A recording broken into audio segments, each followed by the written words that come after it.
Hello, my dear friends. Welcome back to my YouTube channel G Star Education. I am back with another video, and I'm so sorry कि मैं last 1.5 month से कोई videos मैंने upload नहीं की because I was very busy. लेकिन दोस्तों मैं वापस आ चुका हूँ और अगर आप में से कोई ऐसा सोच रहा था कि मैंने चैनल बंद कर दिया है फिर मैं अब वीडियोस नहीं बनाऊंगा तो ऐसा कुछ नहीं है। मैं वीडियोस कंटिन्यू बनाऊंगा लेकिन बीच बीच में कुछ थोड़ा बिजी हो जाता है इंसान। I was also busy in my own competitive exams preparation. तो दोस्तों आज हम फिर से जहाँ से हमने छोड़ा था कहाँ पर पे न्यूट्रिशन इन एनिमल्स हम पढ़ रहे थे चैप्टर क्लास 7 का चैप्टर नंबर 2। हमने 2 पार्ट्स के बना लिए थे। अब दोस्तों क्योंकि मैं थोड़ा डिटेल में समझाता हूँ और चैप्टर जो है थोड़ा सा बड़ा होता है तो मैं एक साथ पूरा चैप्टर अपलोड नहीं कर सकता हूँ, ये मेरी मजबूरी है। इसलिए मैं जो है पार्ट्स के अंदर वीडियोस डालता हूँ, तो थोड़ा सा आप कंप्रोमाइज़ कर लेना उसके साथ। तो मैंने अभी तक आपको पढ़ाया था कि स्टार फिश के अंदर क्या मैकेनिज़्म होता है, फीडिंग मैकेनिज़्म क्या होता है, और उसके बाद में हमने डिस्कस किया था कि ह्यूमन डाइजेस्टिव सिस्टम क्या होता है। लेकिन ह्यूमन डाइजेस्टिव सिस्टम हमने कंप्लीट नहीं किया था और हमने उसको लीव किया था आई थिंक अराउंड हम बात कर रहे थे टंग के बारे में कि टंग कैसे टंग और सलाइवरी ग्लैंड्स के बारे में। तो दोस्तों आज हम स्टार्ट करने वाले हैं स्टमक के साथ में, ठीक है। हम ह्यूमन डाइजेस्टिव सिस्टम से को ही कंप्लीट करेंगे आज, ठीक है। और आगे फिर और भी जो टॉपिक है इसके अंदर वो हम पूरा करेंगे। तो सबसे पहले हमें पढ़ना पड़ेगा स्टमक। तो दोस्तों जो ह्यूमन स्टमक होता है उसका क्या काम होता है, उसका क्या रोल होता है हमारे डाइजेशन के अंदर, ये आज हम डिस्कस करने वाले हैं, ठीक है। तो हमने जो है ये डायग्राम यहाँ पे बनाया है स्टमक का, आप देख सकते हैं यहाँ पर पे ये जो आपको ट्यूब लाइक स्ट्रक्चर देखने को मिल रहा है ये क्या है, ओएसोफेगस है, यानी कि आपकी जो फूड पाइप है वो है। फूड पाइप क्या होती है दोस्तों, आपको पता है कि जब हम कोई भी फूड खाते हैं तो वो फूड खाने के बाद में हम माउथ से उस फूड को जो है चबाते हैं, उसको ब्रेक डाउन करते हैं छोटे पार्टिकल्स के अंदर। फिर वो जो फूड है वो फूड पाइप से होते हुए हमारे स्टमक के अंदर चला जाता है। फिर स्टमक से निकलने के बाद में फिर बाद में स्मॉल इंटेस्टाइन, लार्ज इंटेस्टाइन, वो सब हम बाद में पढ़ेंगे। तो हमारा जो फूड है ये माउथ से होकर के, ये फूड पार्टिकल्स है, मैंने मेंशन किया है, ये फूड पार्टिकल्स हमारे माउथ से आ रहे हैं फूड पाइप के थ्रू। फूड पाइप जो है बेसिकली ओएसोफेगस जो है इसका मेन रोल यही होता है कि जो हमने खाना खाया है उसको नीचे लाना। ओएसोफेगस क्या करता है, इसके पास ये एक मस्कुलर ट्यूब होती है ना, और ये एक मसल ही है। तो इस ये क्या करती है, जैसे हम कोई चीज़ खाते हैं तो उसके जो पार्टिकल्स होते हैं उनको नीचे लाना ही इसका सबसे बड़ा रोल है। और ऐसा करने के लिए ये जो ओएसोफेगस है इसकी मसल्स कॉन्ट्रैक्ट होती है, एक एक स्पेशल टाइप का मूवमेंट जो है वो ये ओएसोफेगस जो है वो फॉलो करती है, ताकि जो फूड पार्टिकल्स है वो नीचे आते रहें, है ना।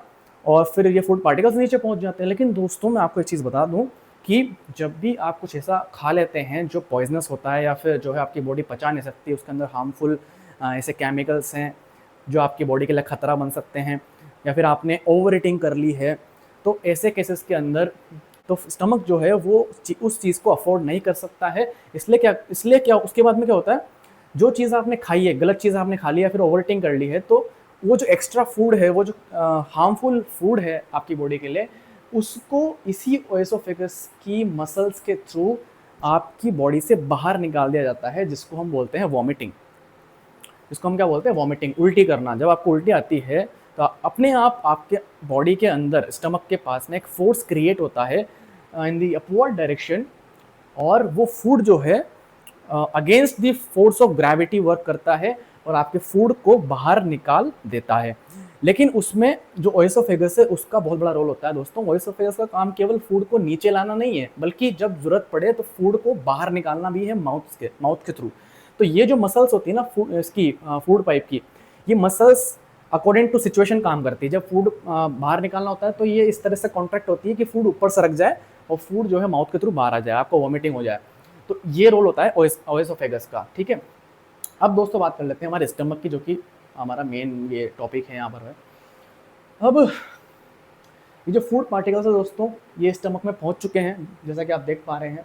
इसके आगे क्या होता है, सबसे पहले हम ये पढ़ लेते हैं यहाँ क्या लिखा हुआ है। स्टमक क्या होता है, a thick walled bag. It is a kind of bag जिसका शेप होता है जे की तरह। आप देख सकते हैं थोड़ा जे शेप, जो जे का शेप होता है ना, जे लेटर, उसी से मिलता जुलता शेप होता है हमारे स्टमक का, ठीक है। और एक थिक वॉल्ड होता है, यानी कि इसकी जो आउटर स्ट्रक्चर होता है वो काफ़ी ज़्यादा मोटा होता है, ठीक है। Widest part of alimentary canal, यानी कि दोस्तों आप जानते हैं एलिमेंट्री कैनाल मैंने प्रीवियस लेक्चर के अंदर पढ़ा दिया था, अगर आपको नहीं पता है क्या होता है तो आप जाके देख सकते हैं, लेकिन शॉर्ट में बता देता हूँ। एलिमेंट्री कैनाल मतलब जो हमारी फूड ट्रैक होती है ना, पूरी फूड ट्रैक, जिस पूरा आप जानते हैं माउथ से लेकर के बगल कैविटी से लेकर के एनस तक जो पूरा रास्ता होता है जिसके थ्रू हमारा फूड ट्रैवल करता है, उसे हम कहते हैं digestive tract, sorry food track नहीं, डाइजेस्टिव ट्रैक्ट बोलते हैं, और उसी डाइजेस्टिव ट्रैक्ट का नाम होता है एलिमेंट्री कैनाल। तो widest part of alimentary canal, यानी कि ये जो स्टमक है दोस्तों, ये सबसे चौड़ा, सबसे आप कह सकते हैं कि इसका जो सर्कमफेरेंस है वो मिला देगा तो उसका जो स्पेस होता है, वॉल्यूम होता है, वो सबसे ज़्यादा होता है, सबसे वाइडेस्ट पार्ट है एलिमेंट्री कैनाल का। इसके अलावा जितना भी जो पार्ट होता है हमारी एलिमेंट्री कैनाल का वो पतला होता है, इससे सकड़ा होता है, जैसे कि हमारी ओएसोफेगस होगी, स्मॉल इंटेस्टाइन, लार्ज इंटेस्टाइन है, वो सब जो है एक पाइप लाइक स्ट्रक्चर होते हैं, पर ये थोड़ा सा चौड़ा होता है। ये सबसे इंपॉर्टेंट पॉइंट है दोस्तों यहाँ, ये its inner lining secretes mucus, HCl and digestive juices.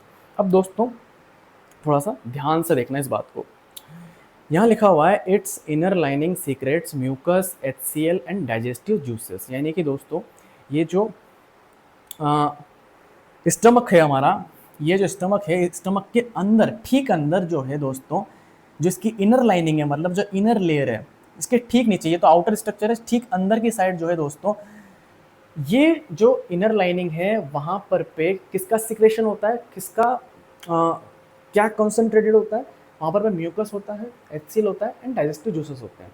तो बेसिकली कहने वाला भी है दोस्तों कि इसका जो इनर सरफेस है वहाँ पर पे कुछ ग्लैंड्स ऐसी होती हैं जो म्यूकस नाम का एक केमिकल लिक्विड होता है ये, ठीक है, एक लिक्विड होता है वो, और HCl यानी कि हाइड्रोक्लोरिक एसिड और डाइजेस्टिव जूसेस जो है वो रिलीज करती हैं। अब क्या फंक्शन है इन तीनों चीज़ों का, आइए डिस्कस करते हैं। अब दोस्तों सबसे पहले बात कर लेते हैं डाइजेस्टिव जूसेस की।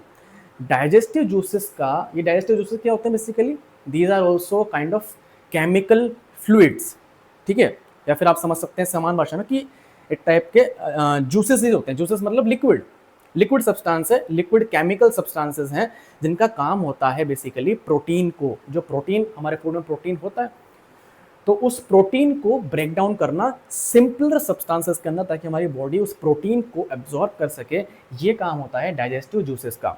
आप प्रोटीन जानते हैं ना, अमीनो एसिड्स होते हैं, नाइट्रोजन कंटेनिंग कंपाउंड्स होते हैं, जिनको प्रोटीन बोला जाता है, जो हमारे फूड के अंदर मौजूद होते हैं। हमारे फूड के अंदर basically protein, fat and carbohydrates होते हैं। तो प्रोटीन को पचाने का काम, प्रोटीन को ब्रेक डाउन करने का काम जो है वो डाइजेस्टिव जूसेस का होता है। लेकिन दोस्तों डाइजेस्टिव जूसेस अपना काम कर सकें उसके लिए ज़रूरी है एसिडिक इन्वायरमेंट की, यानी कि हमारा जो पेट है, हमारा जो स्टमक है, उसका इन्वायरमेंट जब तक एसिडिक नहीं होगा ना, तब तक डाइजेस्टिव जूसेस अपना काम नहीं कर सकते। इसीलिए हमारी जो स्टमक है, स्टमक की जो इनर सरफेस है, वहाँ पर पे जो ग्लैंड्स होती हैं वो हाइड्रोक्लोरिक एसिड रिलीज़ करती हैं, ताकि हमारे स्टमक का जो इन्वायरमेंट है वो एसिडिक हो जाए, और एसिडिक इन्वायरमेंट के अंदर हमारे डाइजेस्टिव जूसेस काम कर सकें और प्रोटीन को ब्रेक डाउन कर सकें। तो ये रोल होता है HCl का, कि वो एक ऐसा माहौल तैयार करे, एक ऐसा इन्वायरमेंट तैयार करे कि डाइजेस्टिव जूसेस अपना काम कर सके आसानी के साथ, बिना किसी प्रॉब्लम के। अब दोस्तों ये तो काम हो गया हमारे HCl का और डाइजेस्टिव जूसेस का, लेकिन इसका क्या काम है दोस्तों, जब हमारी स्टमक के अंदर हाइड्रोक्लोरिक एसिड रिलीज होता है तो आप जानते हैं एसिड क्या होता है।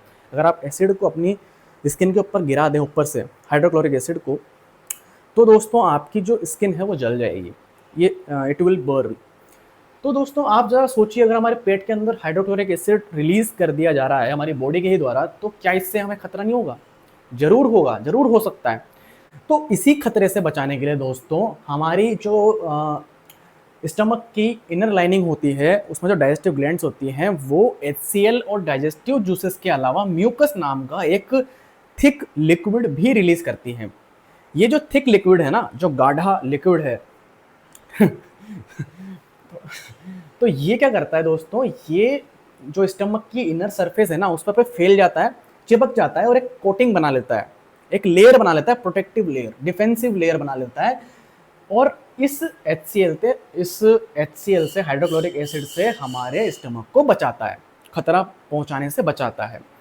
तो दोस्तों ये सब कार्यक्रम होता है हमारे पेट के अंदर, और ये था इस पूरे स्टमक का काम हमारे फूड को डाइजेस्ट करने में।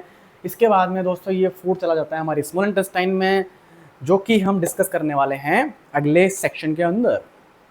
तो दोस्तों अब बात कर लेते हैं हमारी जो स्मॉल इंटेस्टाइन है उसके बारे में। स्मॉल इंटेस्टाइन जो है दोस्तों वो काफ़ी बड़ा रोल प्ले करती है हमारे डाइजेशन के अंदर, ठीक है। तो इसको काफ़ी ध्यान से स्टडी करना, क्योंकि यहाँ पर पे जो है थोड़ा सा कॉम्प्लेक्स पार्ट आ जाता है डाइजेशन का। अब दोस्तों स्मॉल इंटेस्टाइन जो है आपके सामने एक इमेज में शो कर देता हूँ, जिससे आपको क्लैरिटी हो जाएगी कि क्या होती है स्मॉल इंटेस्टाइन। स्मॉल इंटेस्टाइन आप देख पा रहे होंगे एक नूडल्स की तरह दिखने वाला एक ट्यूब लाइक स्ट्रक्चर आप देख पा रहे होंगे अपने डाइजेशन, जो कि डाइजेस्टिव ट्रैक्ट का हिस्सा होता है। स्टमक से कनेक्ट होती है हमारी स्मॉल इंटेस्टाइन, और फिर स्मॉल इंटेस्टाइन कनेक्ट होती है हमारे लार्ज इंटेस्टाइन से। तो जो स्मॉल इंटेस्टाइन है दोस्तों वो एक highly coiled tube like part होता है हमारे डाइजेस्टिव ट्रैक्ट का। हाईली कॉइल्ड ट्यूब का क्या मतलब है दोस्तों? हाईली कॉइल्ड ट्यूब का मतलब है कि इस प्रकार का शेप होता है उसका, इस टाइप का, इस तरीके से दोस्तों फोल्डेड रहती है हमारी स्मॉल इंटेस्टाइन, ठीक है, घूमी हुई यूँ करके, और फिर एंड में जाकर के कनेक्ट हो जाती है किससे?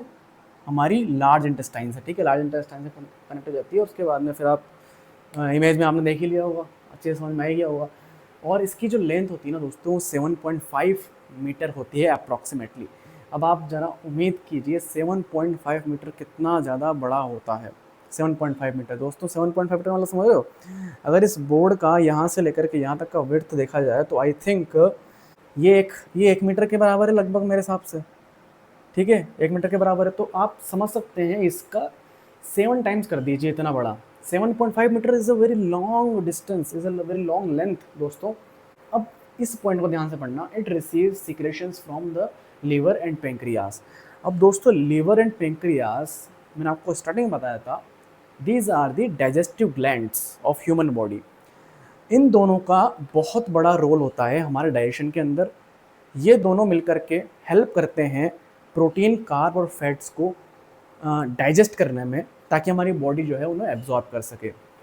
अब दोस्तों हम पढ़ने वाले हैं किस तरीके से स्मॉल इंटेस्टाइन के अंदर लीवर और पेंक्रियास जो है वो अपने अपने सीक्रेशंस को भेजती है। सीक्रेशंस मतलब इनके द्वारा एक ऐसा लिक्विड, एक ऐसा फ्लूइड फॉर्म किया जाता है, रिलीज़ किया जाता है दोस्तों, जो कि हेल्प करता है हमारे फूड को डाइजेस्ट करने में। उन्हीं लिक्विड्स को बोला जाता है सीक्रेशंस। तो ये लीवर और पेंक्रियास जो है अपने अपने सीक्रेशंस रिलीज़ करती हैं स्मॉल इंटेस्टाइन के अंदर, और फिर वहाँ पर पे होता है कुछ ऐसा जो कि बहुत ज़रूरी है हमारे शरीर के लिए, ताकि हम जो खाना खा रहे हैं हम उस खाने का लाभ पा सकें, हम उस खाने से एनर्जी डेराइव कर सकें। और डेराइव तभी होगी जब फूड अच्छे से डाइजेस्ट होगा, और डाइजेशन होगा पेंक्रियास और लीवर के द्वारा रिलीज़ किए गए सिक्रेशंस के द्वारा, जो कि अब हम डिस्कस करने वाले हैं। तो आइए दोस्तों अब समय आ चुका है डिस्कस करने का लीवर और पेंक्रियास को, जो कि बहुत ही इंपॉर्टेंट ग्लैंड्स हैं हमारे डाइजेस्टिव सिस्टम के अंदर। और स्मॉल इंटेस्टाइन के अंदर जो डाइजेशन प्रोसेस होता है पूरा, उसके अंदर बहुत ही महत्वपूर्ण योगदान होता है लीवर का और पेंक्रियास का। तो दोस्तों आइए डिस्कस करते हैं कि किस तरीके से लीवर एंड पेंक्रियास जो है वो एक इम्पैक्टफुल इनिंग्स खेलते हैं। जैसे क्रिकेट के अंदर इम्पैक्टफुल इनिंग्स खेली जाती है बैट्समैन के द्वारा, उसी प्रकार से डाइजेशन के अंदर लीवर एंड पेंक्रियास जो है एक महत्वपूर्ण योगदान देते हैं। तो आइए समझते हैं इसको। दोस्तों लीवर की बात कर लेते हैं सबसे पहले। अब दोस्तों मैं इस बोर्ड पर जो लिखा है उसको समझाऊंगा थोड़ा डिटेल में थोड़ी देर बाद, लेकिन पहले आइए समझते हैं कि करके यहाँ पे लिखा हुआ क्या है। डिटेल में अच्छे से समझेंगे हर एक चीज़ को, थोड़ा सा वेट कीजिए, थोड़ा सा मुझे टाइम दीजिए। दोस्तों लीवर जो है इसमें लिखा हुआ है सबसे पहले लार्जेस्ट ग्लैंड, यानी कि दोस्तों ये ह्यूमन बॉडी के अंदर प्रेजेंट जितनी भी ग्लैंड्स होती हैं उनमें से सबसे बड़ी ग्लैंड कौन सी होती है? लिवर होती है, ठीक है। Liver is the largest gland present in the human body. अब बाद में क्या लिखा हुआ है? इट प्रोड्यूसेस बाइल जूस, ठीक है। आगे आएंगे हम बाइल जूस क्या होता है इस पर बात करेंगे, लेकिन अभी ध्यान रखिए कि ना ये एक स्पेशल प्रकार का केमिकल होता है बाइल जूस। इसे प्रोड्यूस कौन करता है? लीवर करती है। Bile juice helps break large fat globules into tiny droplets, यानी कि दोस्तों बाइल जूस का काम होता है लार्ज फैट ग्लोब्यूल्स को ब्रेक करके टाइनी ड्रॉपलेट्स के अंदर बदलना। अब दोस्तों इसका क्या मतलब है? इसका मतलब ये है दोस्तों कि पहली बात तो ये दोस्तों कि जो हमने खाना खाया है, जो हमने फूड खाया है, जिसका डाइजेशन होना है, उस फूड के अंदर मौजूद होते हैं प्रोटीन, कार्बोहाइड्रेट एंड फैट। अब दोस्तों स्टमक तक आते आते कार्बोहाइड्रेट और प्रोटीन का तो पार्शियल डाइजेशन हो चुका होता है, ठीक है, वो कुछ हद तक तो डाइजेस्ट हो चुके होते हैं। लेकिन फैट का जो डाइजेशन है वो स्टार्ट ही कब होता है? हमारे स्मॉल इंटेस्टाइन के अंदर पहुंचने के बाद, ठीक है। तो हमारे स्मॉल इंटेस्टाइन तक पहुंचने से पहले तक तो फैट का डाइजेशन ही स्टार्ट नहीं होता है। और दूसरी बात ये दोस्तों मैं आपको बता दूं कि वो स्मॉल इंटेस्टाइन का वो पार्ट जो स्टमक के ख़त्म होने के जस्ट बाद शुरू होता है, यानी कि वो पहला हिस्सा इंटेस्टाइन का, वो शुरुआती हिस्सा जो ठीक स्टमक के बाद स्टार्ट होता है, यानी कि स्टमक जहाँ ख़त्म होता है उसके ठीक बाद का जो स्टार्टिंग पार्ट होता है, स्मॉल इंटेस्टाइन जहाँ शुरू होती है, उस हिस्से को बोलते हैं डुओडेनम। क्या बोलते हैं? डुओडेनम। मैं लिख देता हूँ, छोटा सा लिख देता हूँ यहाँ पर डुओडेनम। ये जो है स्टमक जहाँ ख़त्म होता है वहाँ से जो स्मॉल इंटेस्टाइन शुरू होती है, तो जो शुरुआती हिस्सा होता है ना स्मॉल इंटेस्टाइन का, उसको बोलते हैं डुओडेनम। और उसी डुओडेनम पार्ट के अंदर जो है लीवर और पेंक्रियाज जो है वो अपना काम करते हैं, और वहाँ पर पे होता है खेला। अब दोस्तों हम बात कर रहे थे कि जो बाइल जूस होता है वो ब्रेक करता है लार्ज फैट ग्लोब्यूल्स को। अब इसका क्या मतलब है दोस्तों? होता ये है कि जब हम खाना खाते हैं और हमारे खाने के अंदर जो फैट के मॉलिक्यूल्स होते हैं ना मौजूद, वो अंदर जाकर के क्या करते हैं? एक दूसरे के चिपक जाते हैं। जो फैट मॉलिक्यूल्स है वो एक दूसरे से चिपक जाते हैं और वो एक तरह की बॉल्स बना लेते हैं, ठीक है। ये इस तरीके का आपको मैं समझाने के लिए बना रहा हूँ। इस तरीके की जो है गुच्छा, जिसको बोलते हैं ना गुच्छा, एक दूसरे से जुड़ जाते हैं। बहुत सारे फैट मॉलिक्यूल्स आए और एक दूसरे से जुड़ गए, चिपक गए एक दूसरे के। अब ऐसा क्यों हुआ दोस्तों? जो फैट मॉलिक्यूल्स होते हैं वो वाटर रिपेलेंट होते हैं, यानी कि उन्हें वाटर पसंद नहीं होता। तो वो क्या करते हैं? एक दूसरे से चिपक जाते हैं ताकि वाटर को रेजिस्ट कर सके। वाटर से दूर जाने का एक ही तरीका है, क्योंकि अब पेट में तो पहुंच चुका है फैट, हमारा फूड जब पेट में पहुंच चुका है तो फैट मॉलिक्यूल्स भी पहुंच चुके हैं। फैट के पास कोई रास्ता ही नहीं, तो क्या करते हैं? सारे फैट मॉलिक्यूल्स एक दूसरे से चिपक जाते हैं और बहुत सारी बॉल्स बना लेते हैं। इन्हीं फैट ग्लोब्यूल्स को ब्रेक करता है बाइल जूस और कन्वर्ट कर देता है टाइनी ड्रॉपलेट्स के अंदर। यानी कि इन जो ये जो गुच्छे बने हैं इनके ऊपर एक्शन होगा किसका? बाइल जूस का। और ये कन्वर्ट हो जाएंगे दोस्तों किसमें? टाइनी ड्रॉपलेट्स के अंदर, ठीक है ना। स्मॉल स्मॉल फैट पार्टिकल्स जो है वो एक दूसरे से डिस्पर्स हो जाएंगे, अलग अलग हो जाएंगे। अब ऐसा क्यों होता है, क्या क्या मतलब है, मतलब इस चीज़ का, इससे क्या फ़ायदा होगा, वो अभी डिस्कस करेंगे। थोड़ी सी शांति बनाए रखें। इसके बाद लिखा हुआ है दोस्तों, bile also helps neutralise the acidic food coming from the stomach. अब दोस्तों मैंने आपको बताया था कि हमारे स्टमक के अंदर जो है HCl हाइड्रोक्लोरिक एसिड जो है वो रिलीज़ होता है डाइजेस्टिव ग्लैंड्स के द्वारा, जिसका अपना एक रोल होता है। हमारा जो ये HCl होता है जो हमारे पेट के अंदर रिलीज़ होता है, इसका काम क्या होता है? ये जो डाइजेस्टिव एंजाइम्स होते हैं उनके लिए एक एसिडिक इन्वायरमेंट क्रिएट करता है ताकि वो अपना काम कर सके और डाइजेस्ट कर सके फूड को।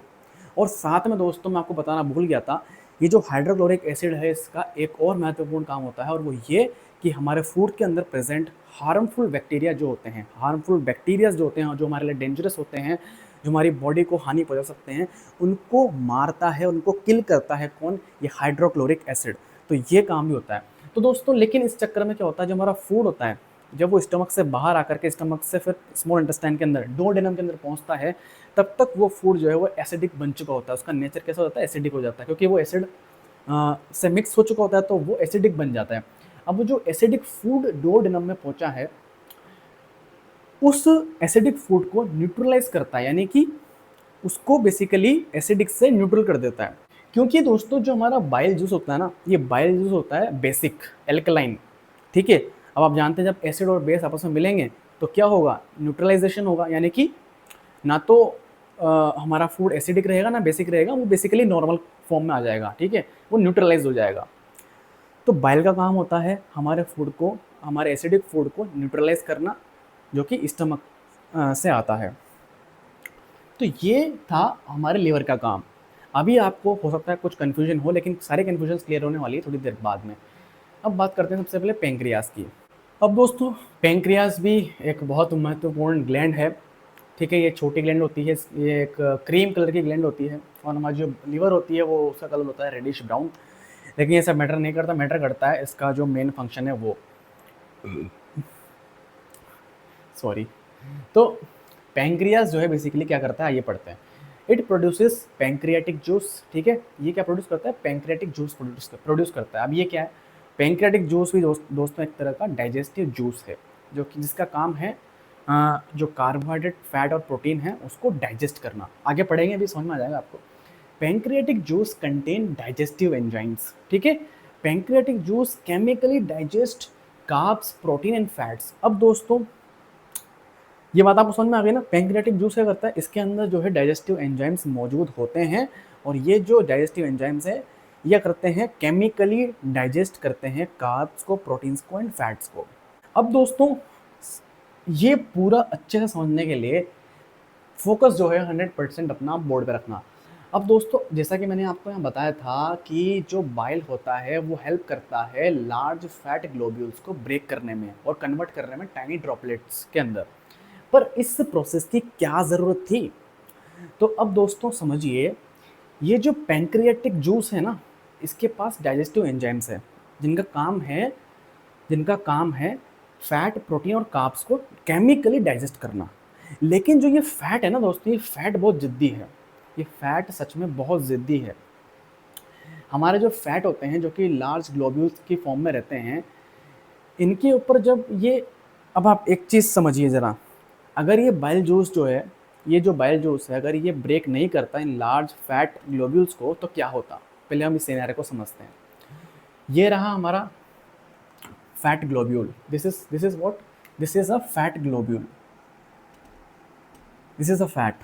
अब दोस्तों अगर इसके ऊपर डाइजेस्टिव एंजाइम्स अटैक करेंगे, तो मुझे एक चीज़ बताइए, ये एक गुच्छा है फैट का। ठीक है, बहुत सारे फैट मॉलिक्यूल्स एक दूसरे से जुड़ गए और एक बॉल टाइप बना ली। अब ये बताइए दोस्तों, जब ये डाइजेस्टिव एंजाइम्स अटैक करेंगे तो ये चूंकि सभी फैट मॉलिक्यूल्स एक दूसरे से जुड़े हुए हैं, और केवल डाइजेस्टिव एंजाइम्स जो है इनके बाहर अटैक कर सकते हैं, इनके बाहर अटैक कर सकते हैं। ठीक है, केवल बाहर की तरफ जो है वो रिएक्शन हो सकती है, लेकिन जो अंदर फैट मॉलिक्यूल्स मौजूद हैं इस बॉल, ये जो बॉल है, जो गुच्छा है, इसके अंदर बहुत सारे फैट मॉलिक्यूल्स है, उनका डाइजेशन कैसे होगा? क्योंकि ये जो डाइजेस्टिव एंजाइम्स है ये अंदर थोड़ी घुस सकते हैं इसके। ठीक है, तो दोस्तों बाइल जूस का ये काम होता है कि वो इस लार्ज फैट ग्लोब्यूल को ब्रेक करे स्मॉल टाइनी ड्रॉपलेट्स के अंदर। ठीक है, मतलब इस गुच्छे को जो है तोड़ दे, फोड़ दे, ताकि सभी फैट जो पार्टिकल्स है, मॉलिक्यूल्स है, वो अलग अलग हो जाएं, जैसे यहाँ हो रहे हैं। अब एक बार जब ये फैट मॉलिक्यूल्स अलग अलग हो गए खुद से, ठीक है, तो फिर क्या होगा, डाइजेस्टिव एंजाइम्स आएंगे और वो इनके ऊपर अटैक कर देंगे। ठीक है, इनके ऊपर अटैक कर देंगे, और फिर क्या होगा दोस्तों, ये फैट मॉलिक्यूल्स जो है ये रिएक्ट इनके इनके और जो डाइजेस्टिव एंजाइम्स है ना, हमारा पैंक्रियाटिक जूस जिसके अंदर डाइजेस्टिव एंजाइम्स होते हैं, ये डाइजेस्टिव एंजाइम्स जो है अटैक करेंगे इन फैट मॉलिक्यूल्स के ऊपर, और फिर इन फैट मॉलिक्यूल्स को सिंपलर फॉर्म में कन्वर्ट करेंगे, ताकि हमारी बॉडी जो है फर्दर इन फैट मॉलिक्यूल्स को डाइजेस्ट कर सके और एब्जॉर्बेबल फॉर्म में कन्वर्ट कर सके, ताकि हमारी बॉडी इनसे जो है न्यूट्रिएंट्स प्राप्त कर सके। तो दोस्तों ये कनेक्शन है बिटवीन लीवर एंड पैंक्रियास, कि लीवर के अंदर जो बाइल जूस होता है वो मदद करता है फैट को फोड़ने के अंदर। ये जो फैट ग्लोब्यूल्स होते हैं, इन फैट ग्लोब्यूल्स को टाइनी ड्रॉपलेट्स के अंदर कन्वर्ट करने में, ताकि जो हमारा ये पैंक्रियाटिक जूस है ये अपना काम कर सके। अगर बाइल जूस नहीं होता ना, तो पैंक्रियाटिक जूस अपना इफेक्ट नहीं डाल पाता डाइजेशन के ऊपर, और हमारे जो फैट मॉलिक्यूल्स है वो विदाउट गेटिंग डाइजेस्टेड वो आगे चले जाते और हमारी हेल्थ को अफेक्ट करते। ठीक है, क्योंकि अगर डाइजेस्ट नहीं हो पाएंगे फैट मॉलिक्यूल्स, तो फिर हमारी बॉडी को इससे नुकसान होगा और हम उस फैट को एब्जॉर्ब भी नहीं कर पाएंगे। तो दोस्तों ये रोल था लीवर और पेंक्रियास का, और ये इंटर कनेक्शन है between liver and pancreas. Liver का काम है मैंने आपको बता ही दिया, और पेंक्रियास का काम क्या है वो भी मैंने आपको बता दिया है। तो मैं उम्मीद करता हूँ दोस्तों यहाँ तक आपको समझ में आया होगा।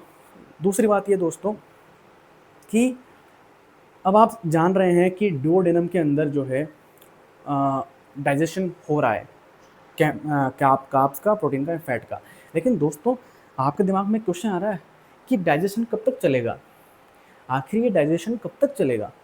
हमने फूड सबसे पहले खाया, हमारे टीथ के थ्रू, हमारे माउथ के थ्रू हमने हमारे दांतों की मदद से फूड को चबाया, है ना, ठीक है, और फिर वहाँ उनको ब्रेक किया फूड को, फिर वो फूड हमारे स्टमक में पहुँचा, फिर स्टमक ने भी अपना काम किया, वहाँ पर भी डाइजेस्टिव एंजाइम्स ने अपना काम किया और फूड को डाइजेस्ट किया।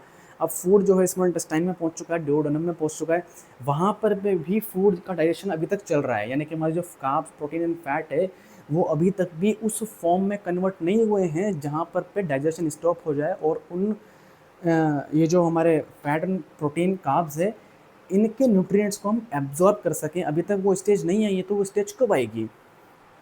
तो दोस्तों वो स्टेज बहुत जल्द आने वाली है, आ ही गई है।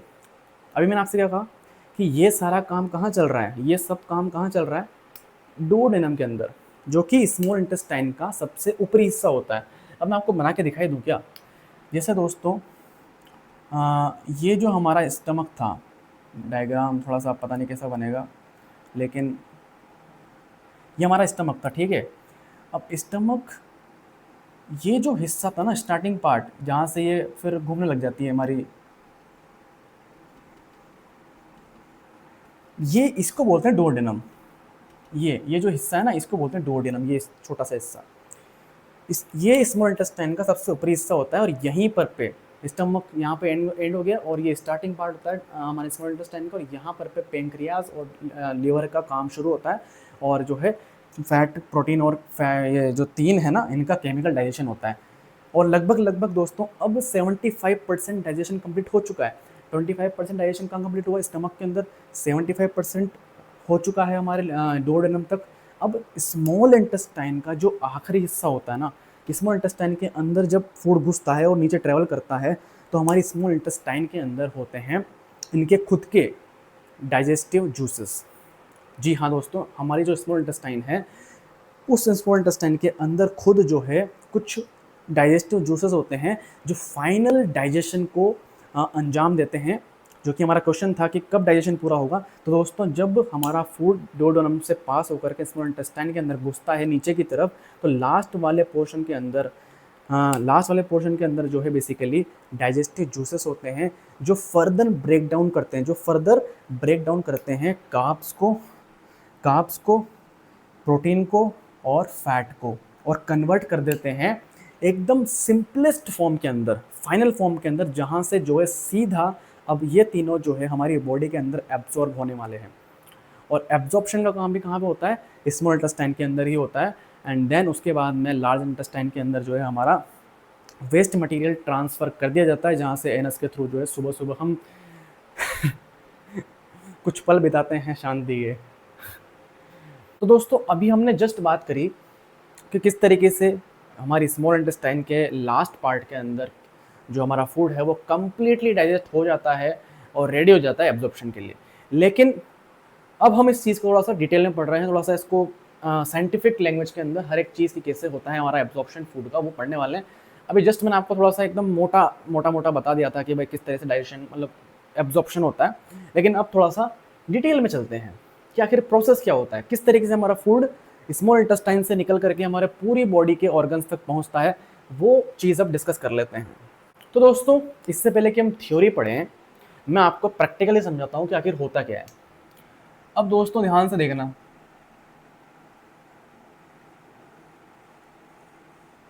मान लो दोस्तों ये हमारी स्मॉल इंटेस्टाइन है, ठीक है, एक्चुअल शेप नहीं है लेकिन स्मॉल इंटेस्टाइन का मैंने आपको बता दिया डेली लेने के लिए।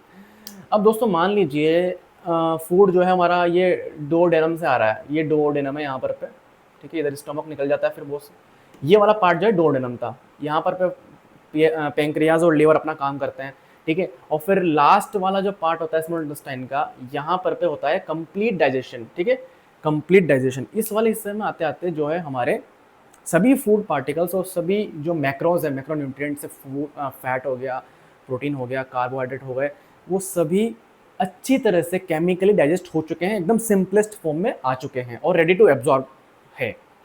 अब दोस्तों ये जो हिस्सा है ना, आखिरी हिस्सा, ये जो आखिरी हिस्सा होता है स्मॉल इंटेस्टाइन का, यहाँ पे होता है हमारे फूड का एब्जॉर्प्शन। यानी कि दोस्तों यहाँ से इस वाले हिस्से से जो है हमारा फूड हमारे ब्लड वेसल्स के द्वारा एब्जॉर्ब कर लिया जाता है और हमारे शरीर के जितने भी ऑर्गन से वहाँ तक पहुँचा दिया जाता है। ठीक है, सबको अपना अपना पद का मिल जाता है, भाई तू भी ले, तू भी ले, ये ले। ठीक है, पूरे शरीर में फूड पहुँच जाता है लेकिन इस दौरान बहुत सारी चीज़ें होती हैं, आइए डिस्कस करते हैं। अब दोस्तों मैं आपको क्या करने वाला हूँ, ये जो आखिरी हिस्सा है ना, ये जो आखिरी हिस्सा है जहाँ पर हमारा एब्जॉर्प्शन हो रहा है, इसको मैं अलग से यहाँ पर ड्रॉ कर रहा हूँ। ये हिस्सा, ये मैंने क्या बनाया, ये वाला जो हिस्सा था ना, यहाँ से लेकर के यहाँ तक का ये वाला हिस्सा बनाया मैंने, क्योंकि यहाँ पर भी एब्जॉर्प्शन हो रहा है। अब दोस्तों ये जो, अब देखो दोस्तों सिंप्लिसिटी के लिए इसी चीज़ को मान लो, ये जो चीज़ है ना, इसी चीज़ को मैंने यहाँ लिख रखा है, इसी चीज़ को मैंने ये नीचे बनाया ना, ये यहाँ समझ लीजिए आप, क्योंकि यहाँ समझने में आसानी होगी, इस तरीके से समझोगे थोड़ा सा कन्फ्यूजन होगा। तो बेसिकली ये क्या है दोस्तों, स्मॉल इंटेस्टाइन का एकदम लास्ट वाला पार्ट है ना, उसका सरफेस है, जहाँ पर पे एब्जॉर्प्शन होने वाला है फूड का। ठीक है, तो ये जो हिस्सा था ना लास्ट में जहाँ पे एब्जॉर्प्शन होगा, वो मैंने यहाँ ड्रॉ किया है। अब समझिए दोस्तों, ये है surface of last part of small intestine. ठीक है, स्मॉल इंटेस्टाइन का सरफेस है। अब दोस्तों यहाँ पर पे होना है फूड का एब्जॉर्प्शन, लेकिन दोस्तों कहानी में ट्विस्ट ये आता है कि हमारे ये जो स्मॉल इंटेस्टाइन का आखिरी पार्ट था जहाँ पर पे एब्जॉर्प्शन होना है, यहाँ पर पे कुछ इस प्रकार से हमारे फिंगर लाइक आउटग्रोथ हमको देखने को मिलते हैं। फिंगर लाइक आउटग्रोथ मतलब स्मॉल स्मॉल रेशे की तरह दिखने वाले हेयर लाइक स्ट्रक्चर, है ना। ठीक है, जैसे हमारे बाल होते हैं ना, एकदम छोटे छोटे यूं टक टक टक टक टक टक टक, ये इस तरीके से दोस्तों वर्टिकल। मैं आपको एक फोटो दिखा देता हूँ, खेल खत्म हो जाएगा, आपको सब समझ में आ जाएगा।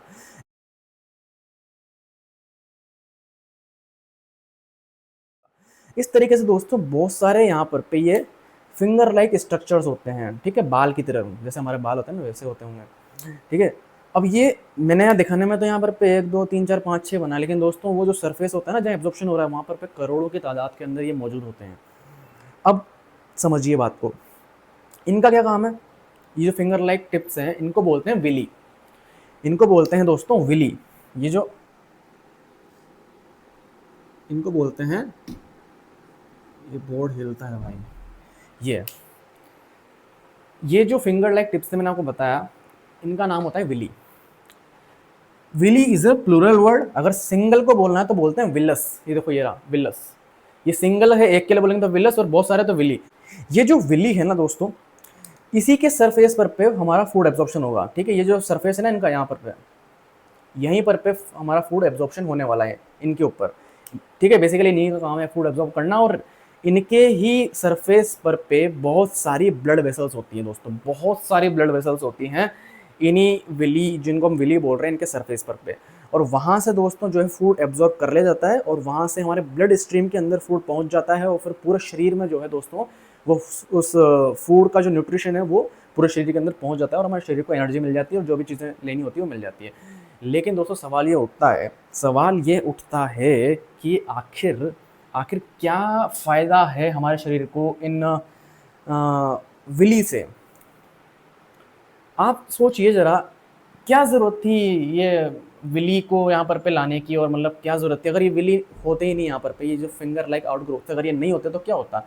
डायरेक्ट हमारा फूड जो है, फूड पार्टिकल्स यहाँ पे आते हैं, ये हमारी स्मॉल इंटेस्टाइन का सरफेस है, और हम जो है यहाँ पर पे हमारा फूड एब्जॉर्ब कर लेते हैं, है ना। सोचो ज़रा, ऐसा भी तो सकता था ना, हमारे फूड पार्टिकल्स आए यहाँ पर पे, हमारी स्मॉल इंटेस्टाइन का जो सरफेस है वहाँ पर पे बहुत सारी ब्लड वेसल्स होती, ब्लड वेसल्स जो है सारा न्यूट्रिशन जो है, न्यूट्रिएंट्स जो है उनको कैरी कर लेती और फिर पूरे शरीर में पहुँचा देती। लेकिन ऐसा नहीं हुआ क्या, हमारे शरीर के अंदर मौजूद है विली नाम के ये फिंगर लाइक आउटग्रोथ्स। अब इनका क्या यूज़ है और इनका क्या फ़ायदा है हमारे शरीर को, वो समझते हैं दोस्तों। इनकी वजह से क्या है, सरफेस एरिया जो है वो बढ़ जाता है फूड एब्जॉर्प्शन के लिए। अब इसका क्या मतलब है दोस्तों, ध्यान से देखिए, यहाँ पर पे अगर विली नहीं होते तो फूड एब्जॉर्प्शन होता स्मॉल इंटेस्टाइन के सरफेस पर पे, फ्लैट सरफेस है, यहाँ फ्लैट सरफेस है और यहाँ पर पे बहुत सारे विली हैं। ठीक है, ये वर्टिकल लाइंस जो दिख रही है विली है। अब दोस्तों यहाँ पर पे ये बहुत सारे नंबर्स के अंदर है, बहुत सारे नंबर्स के अंदर है, तो आप खुद ही सोचिए ना, यहाँ पर पे एब्जॉर्प्शन कैसे हो रहा है फूड का, ये देखो यहाँ हो रहा है, ये देखो विली का जो सरफेस है ये पूरा जो है फूड एब्जॉर्ब करेगा, फिर यहाँ पर पे भी विली होगा, बहुत सारे विली है यहाँ पर पे, ठीक है, बहुत सारे ऐसे वर्टिकल जो है हेयर लाइक स्ट्रक्चर्स हैं। अब ये जो है क्योंकि इनका जो सरफेस एरिया है वो ज़्यादा है दोस्तों, तो ये ज़्यादा फूड एब्जॉर्ब कर सकते हैं। अब ये चीज़ आपको थोड़ा सा खुद ही प्रैक्टिकल इमेजिन करना पड़ेगा कि अगर फूड डायरेक्ट यहाँ पर पे आता तो फूड जो है, फूड के लिए जो सरफेस एरिया होता है ना एब्जॉर्प्शन का, वो कम होता, यहाँ पर पे ज़्यादा है। ठीक है, इसको आप इस तरह से समझ सकते हैं कि देखो मेरे को इस पॉइंट ए से इस पॉइंट बी पे जाना है, ये पॉइंट ए है, ये पॉइंट बी है, मुझे यहाँ जाना है, तो ये शॉर्टेस्ट डिस्टेंस है लेकिन ये डिस्टेंस लॉन्गेस्ट है। अगर मैं यूँ जाऊँगा तो मेरे लिए लंबा पड़ेगा रूट, ये डिस्टेंस ज़्यादा है। ठीक है, तो यहाँ पर पे क्या होता है, यहाँ पर पे क्योंकि ये वर्टिकल स्ट्रक्चर्स हैं, तो चूंकि फ्लैट के बजाय अब जो है फूड हमारा यहाँ भी एब्जॉर्ब होगा, फिर इसके लेफ्ट में भी एब्जॉर्ब होगा, फिर यहाँ पर पे करोड़ों व्हीली है तो उनके आजू बाजू सब जगह जो है फूड एब्जॉर्ब होगा। ठीक है, इनका जो सरफेस है ना, उस सरफेस का काम ही क्या है, फूड को एब्जॉर्ब करना। तो ऐसे बहुत सारे यहाँ पर पे तो इस सरफेस एरिया से इनका टोटल सरफेस एरिया अगर मिला दें जो फूड को एब्जॉर्ब करेगा वो ज़्यादा होगा। तो विली हमें हेल्प करता है सरफेस एरिया इंक्रीज करने में, ताकि फूड का एब्जॉर्प्शन ज़्यादा हो सके, अच्छी तरीके से हो सके, ज़्यादा हो सके, उसकी एफिशिएंसी बढ़ जाए फूड डाइजेस्ट होने की, जल्दी फूड एब्जॉर्ब हो सके। अब पढ़ते हैं दोस्तों थ्योरी क्या है। यहाँ पर मैंने वही लिखा है जो मैंने आपको समझाया। विली यहाँ पर एक्सप्लेन किया हुआ है कि विली क्या चीज़ है। ठीक है, विली का सिंगुलर होता है विलस, और फिंगर लाइक आउटग्रोथ, यानी कि ये जो है फिंगर लाइक आउटग्रोथ होते हैं, जैसा कि मैंने आपको फोटो भी दिखाया। It they increase the surface area for absorption of the digested food. यही बात मैंने आपको समझाई अभी कि डाइजेस्टेड फूड का जो है एब्जॉर्प्शन के लिए जो सरफेस एरिया अवेलेबल होता है वो बढ़ जाता है इनकी वजह से। ठीक है, अगर ये नहीं होते तो सरफेस एरिया कम होता, फूड एब्जॉर्प्शन धीरे धीरे होता, टाइम लगता, लेकिन विली की वजह से सरफेस एरिया बड़ा है तो फूड जल्दी एब्जॉर्ब होगा, ज़्यादा सरफेस पे एब्जॉर्ब हो रहा है तो जल्दी होगा। Each villus has a network of thin and small blood vessels. हर एक विली जो है ना दोस्तों, ये जो विली है ना, इस विली में अब देखो, ये तो इलेक्ट्रॉन माइक्रोस्कोप से आपको देखना पड़ेगा, हर एक विली के पास जो है बहुत बड़ा नेटवर्क होता है ब्लड वेसल्स का। बहुत छोटे छोटे बारीक बारीक पतले पतले जो है ब्लड वेसल्स होते हैं। ब्लड वेसल्स क्या होते हैं दोस्तों? ब्लड वेसल्स मतलब रक्त वहिकाएं, यानी कि जिनका काम होता है, जो हमारी नसें होती है ना दोस्तों, इनको बोलते हैं ब्लड वेसल्स। तो ये तो बड़ी, जो हम देख पाते हैं ना हमारे हाथ में, थोड़ी बड़ी नसें होती है, यहाँ पर पे बहुत छोटी छोटी पतली पतली बारीक बारीक जो है हमारी नसें कह लो आप, ठीक है, ब्लड वेसल्स कहते हैं उनको। तो ब्लड वेसल्स जो है हर एक विली के पास में जो है इसके सरफेस पर पे बहुत छोटी छोटी बहुत सारी जो है एक नेटवर्क होता है पूरा स्मॉल ब्लड वेसल्स का। ये ब्लड वेसल्स जो है फूड, जो हमारा फूड था उसके जो न्यूट्रिएंट्स हैं उनको एब्जॉर्ब कर लेती हैं अपने अंदर और मेन ब्लड स्ट्रीम के अंदर ले जाती हैं। जब एक बार ये न्यूट्रिएंट्स जो है हमारी मेन ब्लड स्ट्रीम तक पहुंच गए, फिर वो ब्लड जो है पूरे शरीर में घूमता है और पूरे शरीर के अंदर जो है उन न्यूट्रिएंट्स को पहुंचाता है और हमारे शरीर को इस तरीके से एनर्जी प्राप्त होती है और जो मकसद था इस पूरे डाइजेशन का वो पूरा हो जाता है। अरे मेरे प्यारे दोस्तों, आपको क्या लगा कि ये जो पूरा टॉपिक था ख़त्म हो गया? नहीं दोस्तों, ऐसे कैसे ख़त्म हो जाएगा, ऐसे कैसे ख़त्म हो जाएगा? अभी एक और टॉपिक बचा है दोस्तों, लास्ट ये असिमिलेशन नाम का छोटा सा मुन्ना सा टॉपिक बचा है, इसको ख़त्म करते हैं और ह्यूमन डाइजेस्टिव सिस्टम को समाप्त करते हैं। तो दोस्तों असिमिलेशन क्या होता है? Assimilation is the process of utilising nutrients obtained by the digested food for energy, growth and cell repair. यानी कि दोस्तों हमारा जो फूड था, अब मैंने ये बीच में दोस्तों मैं क्या लिखना भूल गया था, इसलिए मैंने यहाँ पर ब्लैक कलर से अलग से लिखना पड़ा मुझे। तो दोस्तों जो हमारा फूड डाइजेस्ट हुआ था, ठीक है, जो हमारा फूड डाइजेस्ट हुआ था, उस डाइजेस्टेड फूड को हमारी बॉडी जो है वो डिफरेंट डिफरेंट पर्पस के लिए काम में लेती है। ठीक है, जैसे कि एनर्जी प्रोडक्शन के लिए, ग्रोथ के लिए, सेल रिपेयर के लिए। तो ये जो प्रोसेस है दोस्तों हमारी बॉडी का, जिससे ये जो डाइजेस्टेड फूड है हमारा, उसके जो न्यूट्रिएंट्स है उनका यूज़ किया जाता है for energy production, growth of the overall cell and overall body and cell repair. इस प्रोसेस को कहा जाता है दोस्तों असिमिलेशन। असिमिलेशन को हिंदी में बोलते हैं आत्मसातीकरण। ठीक है, तो ये प्रोसेस था असिमिलेशन। अब दोस्तों सुनिए, जैसा कि मैं आपको बोलता आ रहा हूँ शुरुआत से, हमारे फूड में मौजूद होते हैं कार्बोहाइड्रेट्स, फैट्स एंड प्रोटीन। यानी कि जो हम खाना खाते हैं उसमें क्या मौजूद होते हैं? Carbs, fats and protein. After the complete digestion, यानी कि एकदम लास्ट में जब स्मॉल इंटेस्टाइन में आकर के जब पूरी तरह से फूड डाइजेस्ट हो जाता है, एकदम सिंपलेस्ट फॉर्म में कन्वर्ट हो जाते हैं ये तीनों, तो कार्ब्स जो है दोस्तों वो कन्वर्ट हो जाते हैं किसमें, ग्लूकोज के अंदर। Carbs are converted into glucose and fats are converted into fatty acids. अब ये क्या होते हैं दोस्तों, ये हमारे चर्चा के क्षेत्र से बाहर का टॉपिक है इस वक्त, ठीक है। तो फैट्स कन्वर्ट हो जाते हैं फैटी एसिड्स के अंदर, प्रोटीन्स कन्वर्ट हो जाते हैं अमीनो एसिड्स के अंदर, ठीक है, अमीनो एसिड्स के अंदर। और फिर यही तीनों जो है दोस्तों, यही हमारी जो हमने विली पढ़ी थी, विली के द्वारा एब्जॉर्ब कर ले जाते हैं। अब दोस्तों अपने आँख, नाक, मुंह और कान सब कुछ खोल लो और अपना ध्यान जो है वो यहाँ रख लो। बहुत इंपॉर्टेंट चीज़ बता रहा हूँ आपको। जैसा कि मैंने आपको बताया दोस्तों कि ड्यूरिंग दी डाइजेशन हमारे प्रोटीन्स जो होते हैं वो कन्वर्ट हो जाते हैं अमीनो एसिड्स के अंदर, ठीक है, अमीनो एसिड्स के अंदर कन्वर्ट हो जाते हैं। अब दोस्तों जब ये amino acids after the absorption in small intestine हमारे बॉडी के सेल्स के पास पहुँचते हैं, ठीक है, ये सारा का सारा सामान कहाँ पहुँच रहा है, हमारी बॉडी सेल्स के पास पहुँच रहा है। और सेल्स जो है वो फिर एनर्जी ग्रोथ और सेल रिपेयर के लिए काम में ले रहे हैं सब चीज़ों को। दोस्तों जब ये अमीनो एसिड्स जो है ना, ये अमीनो एसिड्स जब हमारे सेल्स के पास पहुंचते हैं तो हमारे सेल्स जो हैं वो इन अमीनो एसिड्स से बनाते हैं प्रोटीन। हमारे जो सेल्स है वो इन अमीनो एसिड्स से क्या बनाते हैं, प्रोटीन बनाते हैं। लेकिन दोस्तों समस्या ये है, यहाँ पर जो डाउट होता है, शक होता है, वो ये होता है कि यार हमने खाए थे प्रोटीन, हमारी बॉडी ने इन प्रोटीन को कन्वर्ट किया अमीनो एसिड्स के अंदर, अब हमारे सेल्स जो हैं वो इन अमीनो एसिड्स को कन्वर्ट कर रहे हैं फिर से प्रोटीन में। तो प्रोटीन से चले थे, प्रोटीन पे वापस पहुंच गए, क्या मतलब आया, इतनी मेहनत करी हमारे शरीर ने, पहले इनसे अमीनो एसिड्स बनाए, अब हमारी अमीनो एसिड्स, हमारे जो सेल्स है वो अमीनो एसिड्स से वापस प्रोटीन बना रहे हैं। लेकिन दोस्तों ऐसा नहीं है, जितना आप सोच रहे हैं ऐसा नहीं है। एक्चुअल में क्या होता है, सुनो, ध्यान से सुनो, ये जो प्रोटीन हमने खाया है ना, जो हमारे फूड में मौजूद है, ये कहाँ से आया, या तो ये एनिमल सोर्स से आया है, या फिर ये प्लांट सोर्स से आया है। भाई या तो आपने दाल खाई होगी, या फिर आपने हो सकता है कोई एनिमल फ्लैश खाया होगा, मीट खाई होगी, ठीक है। तो जो भी आपने ये फूड खाया है, या तो ये प्लांट बेस्ड फूड खाया है, फिर एनिमल फूड खाया है, यहाँ से ये प्रोटीन आया है आपके शरीर के अंदर। तो दोस्तों ये जो प्रोटीन है ना, इनका जो स्ट्रक्चर होता है वो होता है अकॉर्डिंग टू एनिमल और प्लांट। भाई ये भी तो लिविंग ऑर्गेनिज्म है, तो इनकी बॉडी में जो प्रोटीन होता है वो इनके हिसाब से होता है। सबका शरीर अलग अलग है, इंसानों का शरीर अलग है, प्लांट का शरीर अलग है, एनिमल्स का शरीर अलग है।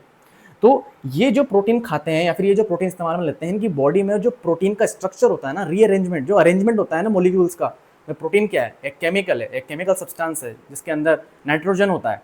Basically nitrogen containing compounds are called protein. तो ये जो प्रोटीन्स होते हैं ये एनिमल और प्लांट के अंदर एक अलग स्ट्रक्चर के अंदर मौजूद होते हैं, इनका एक अपना एक अलग स्ट्रक्चर होता है, ठीक है। तो दोस्तों हमारी बॉडी तो ह्यूमन बॉडी है, तो हमारी ह्यूमन बॉडी जो है वो एक अलग टाइप का स्ट्रक्चर प्रेफर करती है, एक अलग टाइप के प्रोटीन्स को प्रेफर करती है फॉर सेल रिपेयर और फॉर अदर फंक्शंस। तो हमारी बॉडी क्या है, डायरेक्टली इस टाइप के प्रोटीन को काम में नहीं ले सकती, इसलिए हमारी बॉडी पहले ये जो प्रोटीन प्राप्त हुआ है बाहर के मटेरियल से, यानी कि प्लांट से या फिर एनिमल से, जो हमने प्रोटीन खाया, मान लो आपने दाल खाई, ठीक है, तो जो भी आपने खाया है वो प्रोटीन जो है वो आपकी बॉडी को सूट नहीं करेगा, इसलिए हमारी बॉडी जो है पहले through the digestion process amino acids में कन्वर्ट करती है इन प्रोटीन्स को, और फिर ये जो अमीनो एसिड्स हैं ये हमारे सेल्स के पास पहुंचते हैं, और फिर हमारे सेल्स जो है इन अमीनो एसिड्स को as per their demand, as per their preference, वो इन अमीनो एसिड्स का स्ट्रक्चर जो है रीअरेंज करते हैं, मॉलिक्यूल्स को रीअरेंज करते हैं और अपने हिसाब से अपने लिए सूटेबल स्ट्रक्चर वाला प्रोटीन बनाते हैं, और फिर उन प्रोटीन का इस्तेमाल करते हैं शरीर के डेवलपमेंट के लिए। तो ये था पूरा प्रोसेस। एक और बात दोस्तों कि ये जो प्रोटीन है इनको अमीनो एसिड्स में कन्वर्ट करना इसलिए भी ज़रूरी है क्योंकि हमारे जो विली है ना, वो विली जो है डायरेक्टली इन प्रोटीन्स को एब्जॉर्ब नहीं कर सकते हैं, क्योंकि ये प्रोटीन जो होते हैं ना, जो हमने खाए हैं, इनका साइज़ बड़ा होता है, ये बड़े बड़े मॉलिक्यूल्स होते हैं, बड़े बड़े लॉन्ग चेन्स होते हैं। इनको पहले अमीनो एसिड से बदला जाता है, अमीनो एसिड्स जो है वो छोटे छोटे मॉलिक्यूल्स होते हैं, बारीक बारीक, सिंपल। फिर हमारी विली के थ्रू, जो कि विली जो है बहुत छोटे छोटे स्ट्रक्चर्स होते हैं, हेयर लाइक, वहाँ से जो ये अमीनो एसिड्स जो कि बहुत छोटे छोटे मॉलिक्यूल्स हैं, स्मॉल स्मॉल, वहाँ से ये ब्लड स्ट्रीम में जाते हैं, ब्लड स्ट्रीम से फिर ये सेल्स में पहुँचते हैं, सेल्स में जाकर के फिर वापस से जो इनका पुनर्निर्माण होता है, रीस्ट्रक्चरलाइजेशन होता है, रीअरेंजमेंट होता है और नए प्रोटीन्स बनाए जाते हैं जो कि ह्यूमन के लिए ज़रूरी होते हैं, ह्यूमन के लिए सूटेबल होते हैं, और तब जाकर के हमारी बॉडी प्रोटीन का फ़ायदा उठा सकती है। तो दोस्तों ये तो थी बात हमारे स्मॉल इंटेस्टाइन के अंदर जो एब्जॉर्प्शन होता है फूड का उसकी, और फिर हमने बात करी एजिमुलेशन की कि किस तरीके से हमारी बॉडी यूज़ करती है इन सबको। अब दोस्तों बचता है लार्ज इंटेस्टाइन नाम का छोटा सा पार्ट हमारी बॉडी का, जिसका भी एक इम्पॉर्टेंट रोल है, अपने आप में बहुत इंपॉर्टेंट रोल है, बिल्कुल है। उसको मैं आपको ओरली बता देता हूँ, क्योंकि इतना कोई डिटेल वाला काम नहीं है बताने का। अब लार्ज इंटेस्टाइन का काम ये होता है दोस्तों कि जो भी फूड अनडाइजेस्टेड रहा था, भाई जितना हो सकता था हमारी बॉडी ने प्रयास करा फूड को डाइजेस्ट करने का, जो चीज़ काम की थी वो सारी की सारी काम में ले ली। अब जो भी फूड के अंदर वेस्ट मटेरियल था जो डाइजेस्ट नहीं हो पाया, या तो हमारी बॉडी डाइजेस्ट नहीं कर पाई, या फिर जो वेस्ट मटेरियल था जो किसी काम का नहीं था, जो हमारी बॉडी के लिए कुछ हेल्पफुल नहीं था, बेनिफिशियल नहीं था, उस चीज़ को हमारी बॉडी लार्ज इंटेस्टाइन में भेज देती है। ये सारा वेस्ट मटेरियल लार्ज इंटेस्टाइन से पास होता है, and during the passage of this waste material हमारी बॉडी क्या करती है, जितना भी वाटर होता है या फिर जितने भी विटामिन या फिर मिनरल्स रह गए हैं उस वेस्ट मटेरियल के अंदर, उनको सोख लेती है, उनको एब्जॉर्ब कर लेती है। और फिर फाइनली ये जो वेस्ट मटेरियल जो है रेक्टम के पास पहुंच जाता है, जो कि लास्ट पार्ट जो होता है हमारे लार्ज इंटेस्टाइन का, उसको बोलते हैं रेक्टम। रेक्टम तक ये हमारा पूरा वेस्ट मटेरियल पहुंच जाता है, और फिर वहाँ से एनएस के through time to time release कर दिया जाता है, और इस पूरे प्रोसेस को, इस वेस्ट मटेरियल को बाहर निकालने का जो प्रोसेस है, इसको बोला जाता है इजेशन या फिर एक्सक्रीशन। तो दोस्तों ये था पूरा खेल हमारे ह्यूमन डाइजेस्टिव सिस्टम का। यहाँ पर पे चैप्टर एंड होता है। मिलते हैं अगले वीडियो के अंदर, तब तक के लिए गुड बाय।